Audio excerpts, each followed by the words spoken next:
How to cancel and get a refund from Amazon. If you'd like to cancel and get a refund from Amazon, it's actually quite very simple to do so. All you have to do is actually open your browser and go to amazon.com. Now, as long as you comply with the refund policy, there should be no issues in issuing a refund.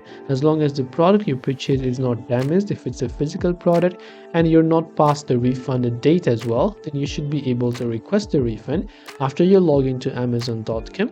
Then once you do so, at the very top right hand side, you can see the option called returns and orders. So just go to the returns and orders button. When you're here, you will be able to see a list of orders. And if you want to cancel a certain order, you can click on the cancel button next to that order.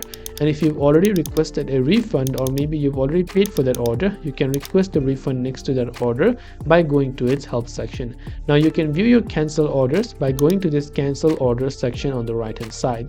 This way you'll be able to cancel and get a refund on Amazon. I hope the video helped you out. If you have got any further questions, feel free to also leave them down in the comment section below. Thanks for watching till the very end of this tutorial, and as always, see you soon in our next video.